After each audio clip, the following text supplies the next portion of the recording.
My boyfriend, the same one that I had to run away from, quit college, change my identity, go back to my hometown, and miss out on education just to get away from this guy, all of a sudden shows up back into my life, and this time, guess what? He's dating my sister, and I have to warn her, but she won't believe me. When I saw my sister's boyfriend for the first time, I screamed. I couldn't help it. He was the last person I wanted to see. I thought I left him in the past. How could he be back to haunt me with a smile just like the Joker? I had to be dreaming. It had to be one of those nightmares that I've been having lately about a beast attacking me. I told only one person about my nightmares, guys, and well, I guess I'll tell you, it was my best friend. She told me that I have PTSD, but I didn't believe her. It's been a few years since I saw Ken, and I'm perfectly alright. I left all the stuff behind when I left him, so why was I shaking now that I was faced with him? Yeah, and why did I feel like I was about to die? Maybe I've been suppressing it, and now that he was here in front of me, I could not hide it. You cannot run from the past, it'll always find a way back to you. My friend told me that just 2 weeks before Ken showed up. They had been warning enough, like premonitions, that all the work I had been doing was going to be undone. Well, guys, now I'm here. Telling strangers what happened instead of focusing on the project I should be doing for work.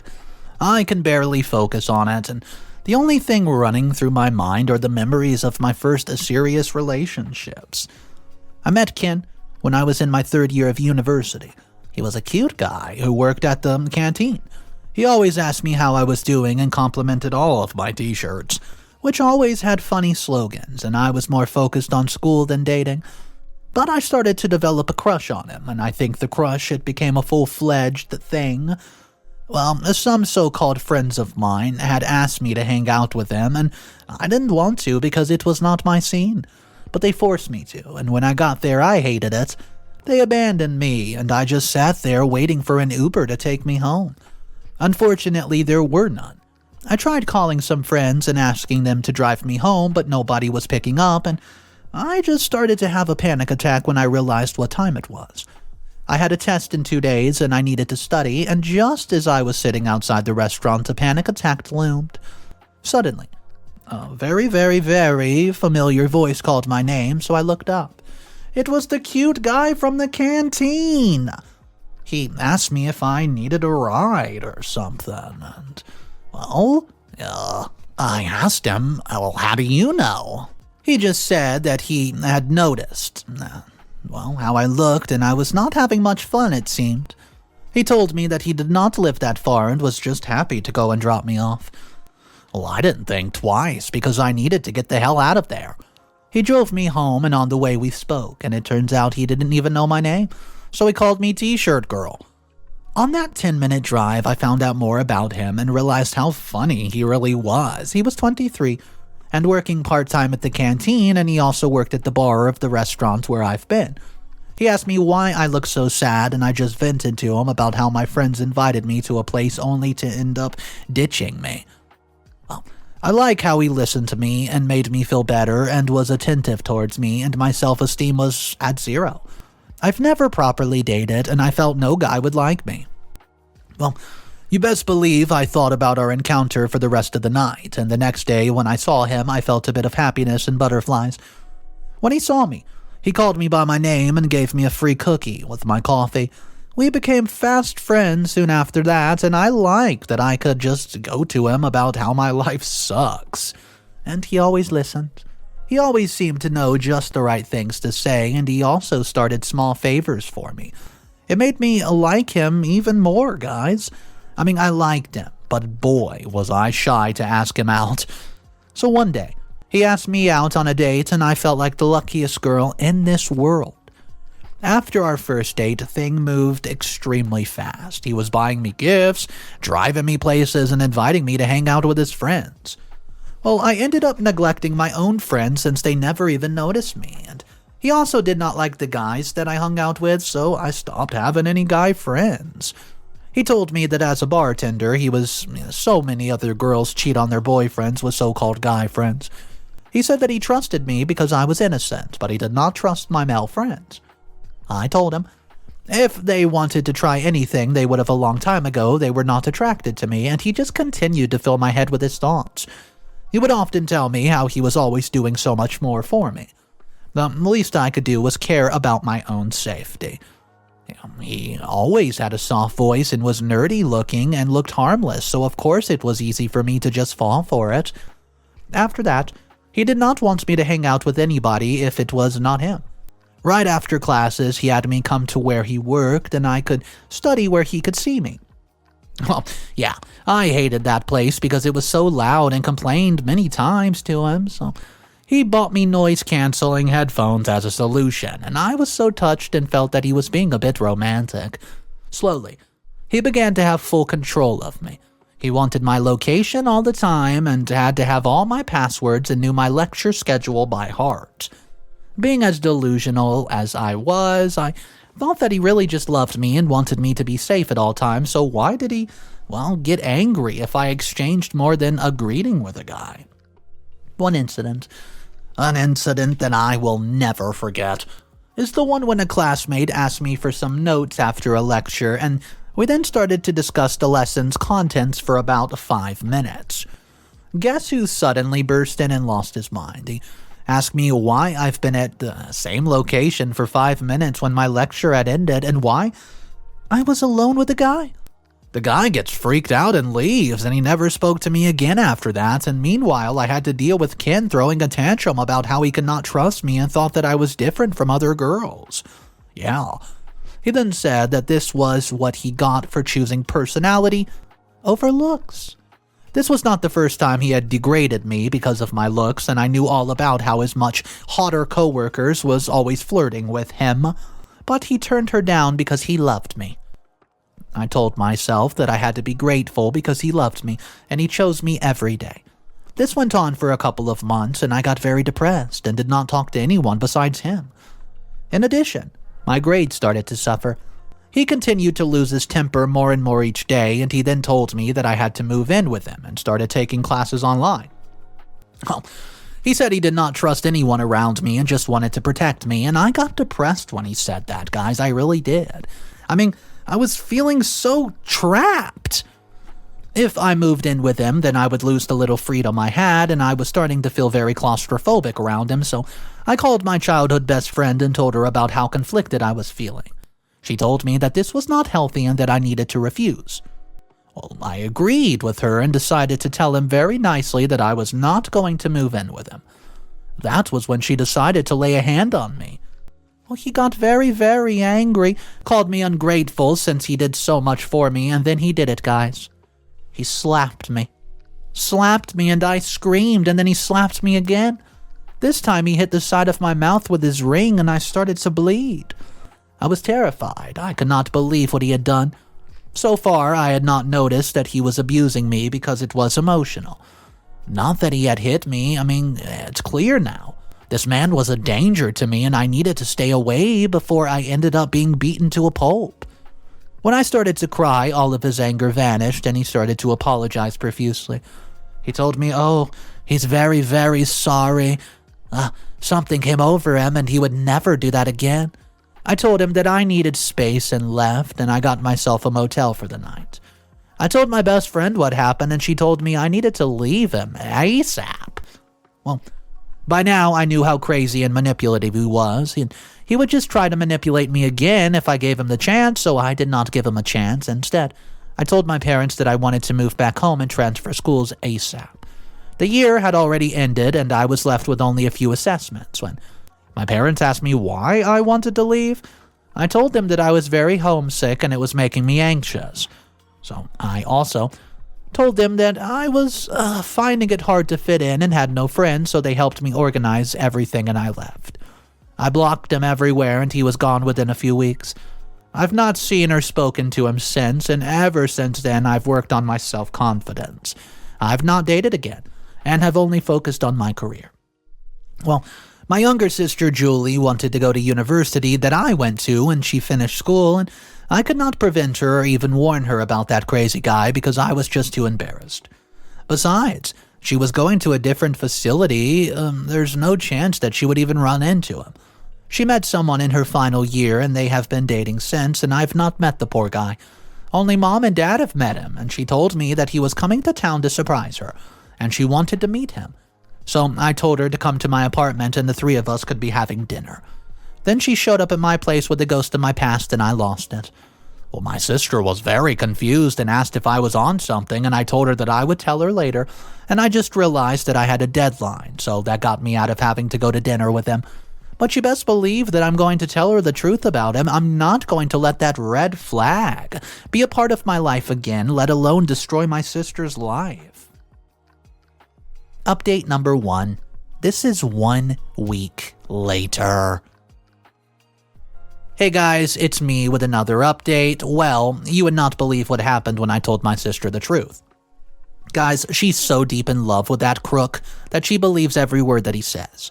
It's even worse because now the whole family knows and they're taking his side, and he used his little smooth tongue to lie to them, and now they're questioning my sanity. I was not expecting my sister to rejoice after I told her the truth, but her action, it hurt me. I cannot stop playing the words that she said over and over in my head. So basically, the day after I saw Ken, I met with my sister. I told her everything that happened with as many facts as possible, and I told her that she was in danger and needed to dump him because he was the reason I transferred. She told me that she knew he was the reason I transferred, and that's because I was a stalker. A stalker? Well, I asked her what she meant by all that, and if anybody was a stalker, then it's him. He was the one who used to track me down just to make sure I didn't deviate from my schedule. She told me that I'm a liar. How could someone like him look at someone like me? And she said that he was hip and cool. We were not even in the same social circles. She then told me that he had told her about me when they met, and she just had no idea that the crazy stalker that had made him leave his job at the canteen was her own sister. Yeah, I said he's lying. We dated and he abused me. She told me to stop being so jealous because I could not get anyone to date me, and then she left. I decided to talk to my parents about this, hoping that they would talk some sense into the girl. Unfortunately, I had absolutely no such luck with them when it came to that. Ken had already gotten to them, and they were, worried about me. They said that if I was telling the truth, then why did I not mention the truth way back when? Well, I told them that I didn't want to overreact and that I just wanted to move on with my life, so I decided I would never think or speak about Ken ever again, and, I moved back. They told me that they didn't believe me, and clearly I'd left university after he threatened to press charges against me for stalking. They told me that they would not tolerate any more of my stalking, and if I wanted to be part of my sister's life, then I had to apologize to her and to Ken. Well, I told them that would happen over my dead body, and I left. They've been messaging me and trying to get me to make amends, but hell no. I'm not going to apologize to that monster. He's the one who owes me an apology for making my life hell, and I stand by that. Update number 2. 3 months later. Here I thought that things could not get worse, and they just did. That red flag of a man that I tried, but failed to warn my sister about is still here. Not only that, but I have just found something that made me immediately sick to my stomach. What annoyed me even more was the fact that I was the last person in the world to find out about this. It appears that my family has decided I'm the bad person here, and that they must protect my sister from me. I wish I could leave her alone and take the high road, but I'm too selfless, like somebody in the comment section said. They commended me for even trying to get the message through to her more than once. They told me that I should just be ready to support her when he eventually breaks her heart. So, I really just do not want it to get to that point because she's going to get hurt bad. Despite her rudeness lately, she is my dear baby sister, whom I care about with all my heart, and I don't know what to do. Maybe I should just mind my own business and stop sticking to their business like some kindly stated to me here. I literally can't believe that there were a few people on the thread who were telling me that I was being too judgmental. Someone in particular said that it's been years and people do change. Okay, you claimed it's possible that he got help and is better now, and you even suggested that I try to talk to him and make peace with him. Guys, he lied to my parents and said that I used to stalk him. Do you need to be reminded? I mean, what makes you think that he'll just be willing to make a truce? Trust me. The way that he has been acting, it shows that he wants to mess up my head. For instance, I found out that he's getting married to my sister in the upcoming 3 months. But she's also going to get married to that low life. I mean, I found out through an old mutual friend of mine and Ken's. She reached out to me some days ago because she wanted to help with something. She always was the nicer person in the group and used to call Ken out when he was too extreme. I had some free time on my hands, so I helped her with what she needed, and we ended up exchanging contact details. And that was how I saw the picture she posted of Ken and Julie, and she captioned that she could not wait for the wedding and that she was already planning her outfit. I decided not to waste my energy, and I confronted her. She didn't owe me any updates on his life or my life, but my parents, however, have been keeping this from me, and I still talked and had dinner with my parents occasionally, and we just avoided the topic of my sister and Ken. Despite the unspoken truce, I would have preferred that they tell me. I would have liked to know. I mean, she is my sister, and I'm worried about her. So I forwarded the picture to my mom and asked her what was that all about. She said that she did not tell me because she knew I would overreact, and I had made it crystal clear that I hated Ken. I told her that there was a reason I hate Ken. He was a monster, and he was going to ruin my sister's life, and I begged her to ask my sister to reconsider getting married because she's young still and did not need to be tied down to a control freak. My mom told me that my reaction was the reason why I was so behind on the happenings in the family. She tells me that, to continue acting like that if I wanted to lose my sister. I'm frustrated right now. This cannot be happening. I mean, it is a disaster, and I think that I need to take some action and save her before she ends up legally bound to him. I escaped, but she might not. So what do you think? Should I involve myself in this? Let me know. Update number 3, 1 month later. Spoiler alert, I decided to get involved. I cannot sit idly and let him play with my sister, so when I looked through the social media, I noticed that his body language was just the same as he was dating me. He always took a possessive stance around her. As for her, I noticed that she was losing quite a bit of weight. I'm sure if I asked her about it, she would tell me that it's from stress or from school, stress, or that's what I told people when I started losing weight because of him. Anyways, enough about that. Let me tell you the reason why I made the update. Since I found out that they're engaged, I've decided to expose him, and I still have something that proves that he was abusive to me. But it's not enough. She's too far gone for mere pictures of us in love or the pictures I took after he hit me for the first time. What made me think that was the fact that she refused to believe my best friend Belinda when she called her and warned her about Ken. She said clearly that I put up Belinda to this because I was jealous about the relationship, and she needed concrete proof that this man had not changed. I saw it in his eyes. The craziness, which I used to mistake for love, it's there. How else do I know that he is still the same? Well, I managed to track down some of his exes. Some of them agreed to talk to me, and they did not say much about him. They told me that he had to have these control issues during the relationship, so they ended it just like me. I looked a bit into him and found out that before he worked at my former university, he worked at another one, and he got fired from his job, and I could not get information about why. But what I did find out was he dated a girl named Lacey, because, well, this was before he was fired. Right after that, she stopped posting him on social media. When I called her to ask about him, she told me that she did not want to talk about it. She told me that if I ever came across him, I should run. I told her that it's far too late for that. I encountered him and he was about to ruin my sister's life. Well, she just wished me good luck but refused to talk about it anymore. When I asked her what he did to get fired, she told me that I did not want to know. Well, I then said that without her help, I was going to lose my sister, and she told me that she had buried that part of her life. If I wanted to find out more, I had to search for a girl that he dated called Annie. She told me that he started dating Annie when he started working at my university right after he left Lacey, and before he started dating me.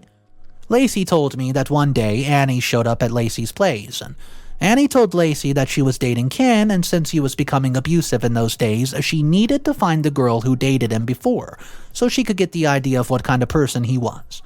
Annie admitted that she has been asking around in Lacey's school about who the girl who dated Ken was, and since Ken was fired from his job, it was an infamous incident that everyone knew about. So, someone told Annie about Lucy. Annie thought of confronting Lacey at a safe place, but it was Lacey's house, so she stalked her to her place, and after that conversation, Lacey and Annie never got in contact, and Annie left Ken. That phone call was so much more valuable than I thought it was going to be, guys. It led me right to the person who could destroy him. Annie. Annie was more than willing to spill the beans about him, and she said that she hated him with a burning passion and had been praying for his downfall for years. When I asked what he did to her, I was left sick to my stomach. Annie knew everything, and she did not hold back. She even told me why he got fired from his previous job. His other ex has been right, and it made me sick to my stomach. It amazed me that he was not in jail yet, and he's still roaming around, trapping young women, but now it's going to come to a stop. I'm going to expose him in front of everyone and implode in his life. He'll not have anyone left after this is over, and he'll struggle to find a job when I'm done with him. He should have stayed away from my sister when I told him to, but his sadistic ways took over. I'm no longer the timid young girl he messed with, and I'm going to be his demise. Update number 4, 2 months later. My sister posted an update on her wedding day saying it was raining. She said that she had a feeling that the day was going to go really well, and she was right.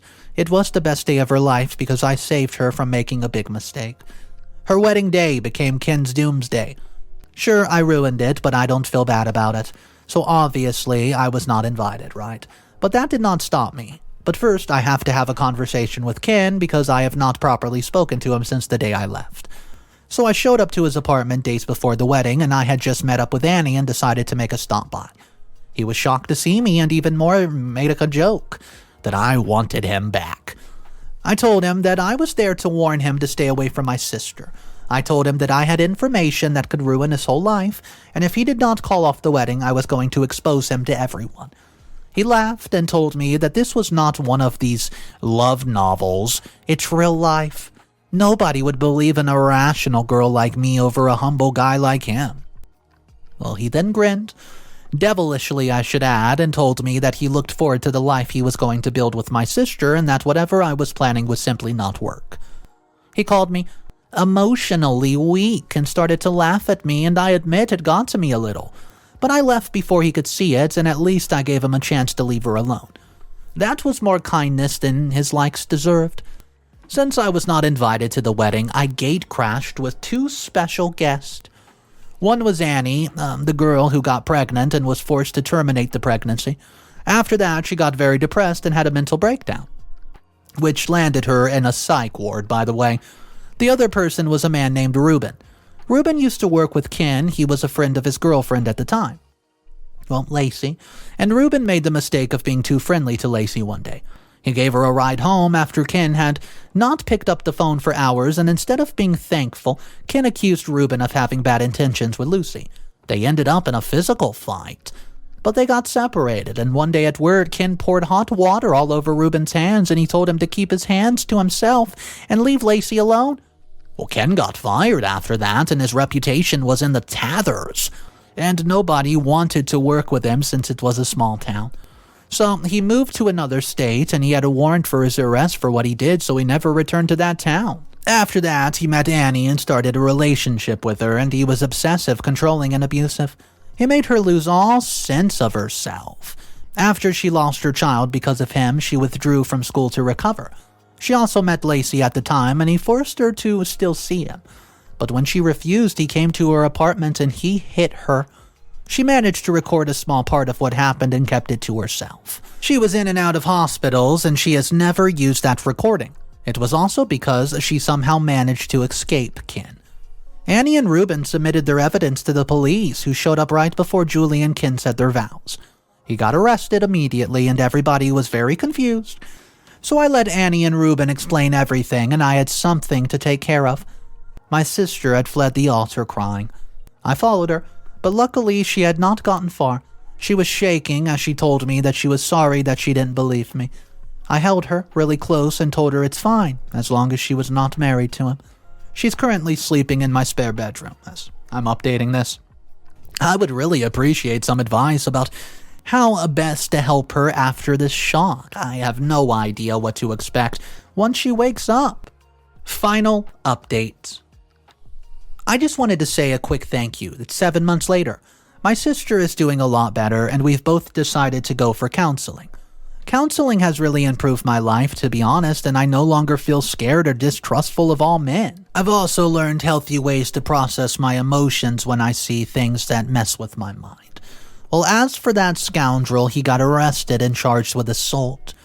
Julie and I were more than happy to testify against him, and speaking about our experiences and hearing from the other witnesses was therapy in itself. It also helped my sister to be honest with herself. He had already started to control who she could be friends with, and he had also started to control her finances. Can you believe that he's been forcing her to use her allowances on all of her expenses?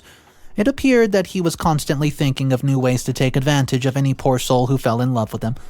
You must be wondering how he must have looked, since he sounds like a red flag, but was able to pull so many women and control them. He's the most average-looking guy, and he is of average height, and there's nothing special about him. He just targeted good-looking women who were down to earth but did not flaunt it, like me, Annie, Lacey, and my sister.